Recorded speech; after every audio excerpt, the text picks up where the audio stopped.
And what is up, guys? Technicals here, coming at you with a little supplemental. We'll call it a Captain's Log supplemental companion video. Several people talk about in the comments, they like when I mention businessy stuff because I'm a business owner. I've been doing it, I think 12 years. It was 2013, late 2013 when I opened my business. So yeah, like 11 something years and some change.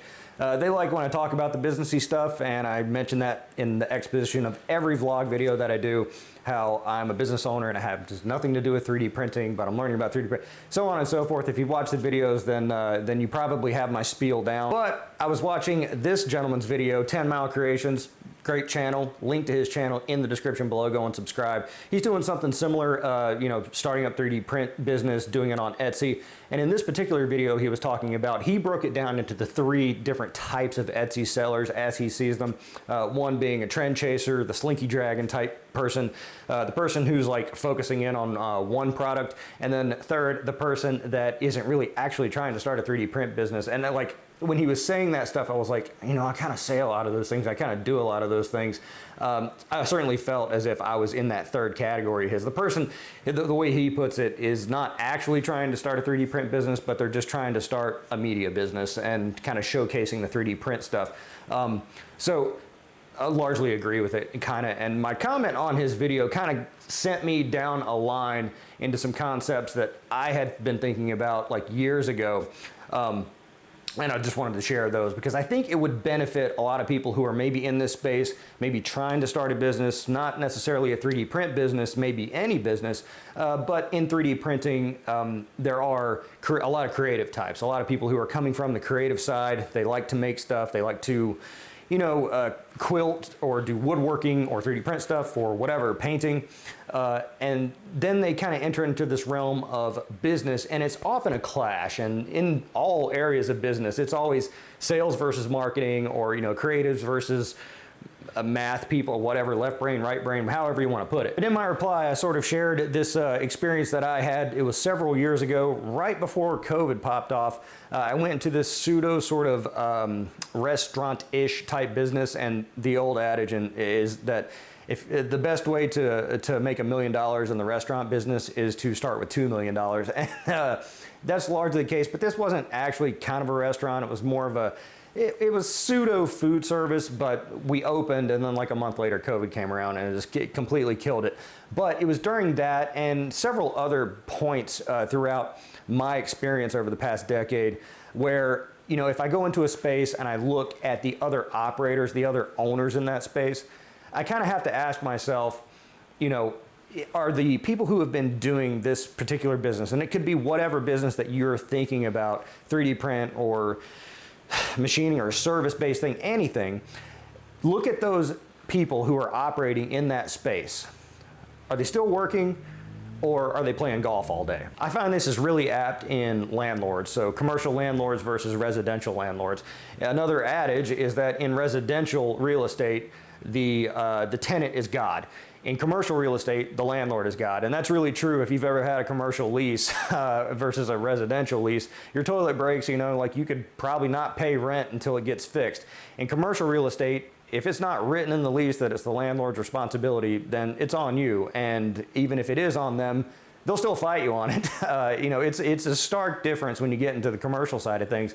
But the one other thing I noticed is that residential landlords, unless they have hundreds of units, they're kind of like, they have to be pretty active. They have to go and fix toilets or make phone calls or schedule maintenance and things like that, or actually do the books and whatnot. On the commercial side of things, every commercial landlord I've ever known, big, medium, small, whatever, they were playing golf all day. They weren't doing much of anything, and maybe the ones that were in the office were there sort of by choice. And so it does kind of beg the question, do you want to get into business because you want to pursue your passion, because you really like doing whatever it is that you do?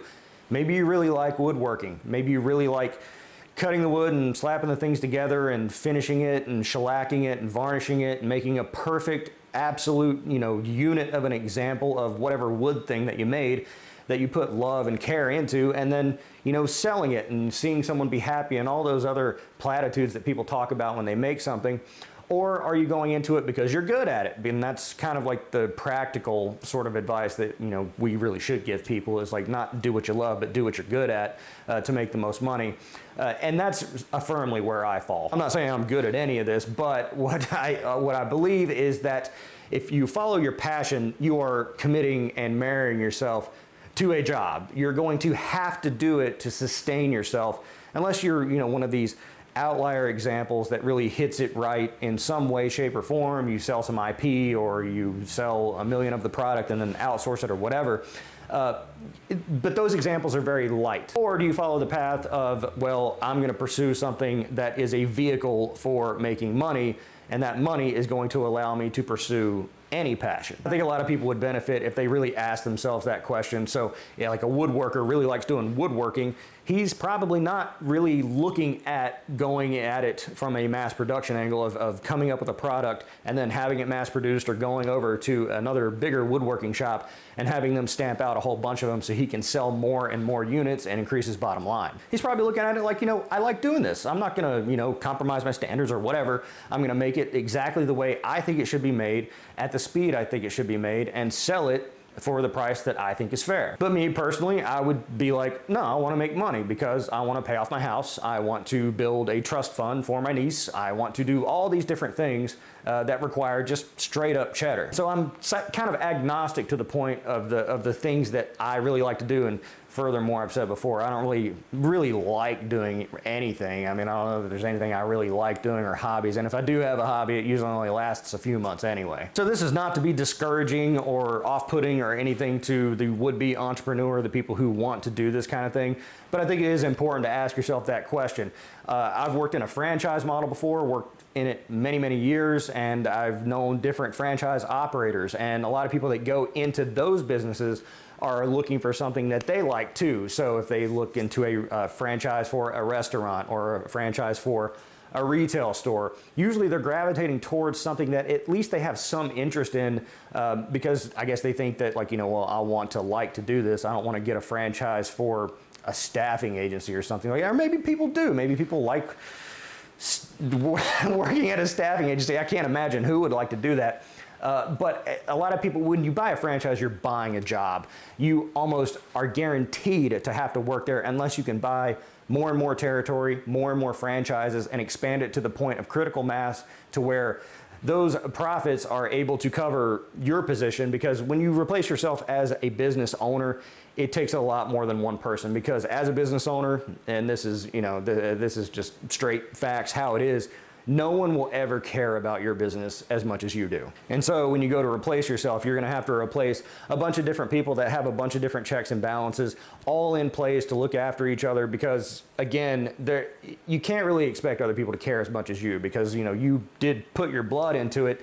They're clocking in for a job most of the time. And so you have to account for that. You have to accept that, and, you know, don't fish shake over the fact that you can't find someone who just doesn't want to work. You just have to go based on those expectations, those realities when you're structuring a business or trying to grow out of it. And so to revisit Mr. 10 Miles video, again, great content, love the channel, subscribe to him below. He was referring to the trend chasers. And while I don't think that those things are very, you know, those things don't appeal to me at all, the slinky dragons or the fidget spinners or whatever.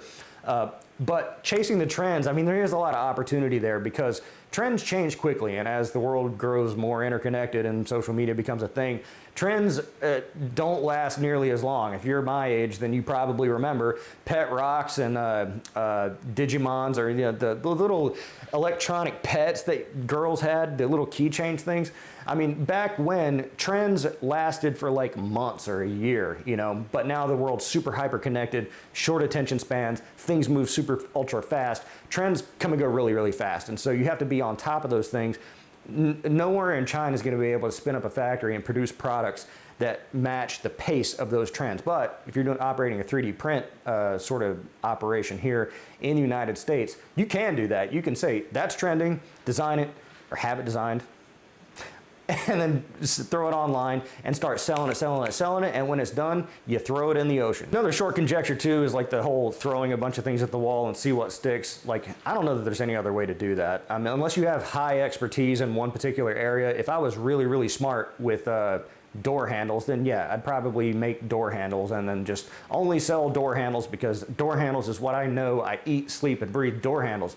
But I don't do any of that. So I'm kind of trying to see what sticks at this point, and then go down the paths where things are showing fruit. So I sold a big gun, so I made more guns. I sold a character model, I'm making more character models. I haven't sold any towel hooks. I mean, they've been listed for like an hour, so I didn't really expect, oh my God, I have 1,000 orders. That'd be nice, right? But if I do sell towel hooks, I'll probably like expand my line of towel hooks. And that's really, in my opinion, the only way to go about it, because otherwise sitting and thinking and, you know, just doing this all the time, I don't know that that really works. I think you gotta just jump out there and start doing it. Furthermore, to the media thing, I don't think anybody wants to watch a channel that just focuses on towel hooks for every single episode. And I've seen other creators like that, but I think they have a lot of strength in their personalities. There's one particular girl creator, won't mention it, but like, I really like watching the content to see the growth, but the stuff that she's making is so boring to me. It's, you know, like, I don't know how to describe it, but it's like she's in a particular lane, 100%. And it's kind of adjacent to a lot of those Slinky Dragons and fidget spinners. And it's just tremendously boring to me. Dancing 3D Prints is a popular channel. I love seeing his farm, but that's all he prints too, are the Slinky Dragons and the chains and stuff like that. And, you know, I do watch the content as it goes on, but I know when I press play, he's not going to be printing anything different. He's going to be printing Slinky Dragons and fidget spinners, and it's like, you know, I'd like to see something else. So as a viewer, you know, there are certain things I want to see. I want to see some variety, because I don't know where my viewers are coming from, what you're printing, what you hope to print, if you even hope to print anything. So having variety for the media component of it, I think is super crucial, because, you know, sure, I'm in a, you know, kind of just a few lanes, but I do to branch out, and if a new idea comes along, I try not to be bashful about at least trying it out and getting the feedback via the stats, the traffic on Etsy, or just the user comments. So that's my lick on sort of the different types of Etsy sellers and sort of some business perspective. If you like this type of video, let me know in the comments below. I could do more of them. I like to talk, and I can talk just endlessly. This video would be 9 hours long if you let me. Or if you don't, just want to stick to the vlog type thing, let me know in the comments as well. Be sure to like the video, because it's a nice thing to do, and subscribe for more content like this. I'm The Technicals. See you next time.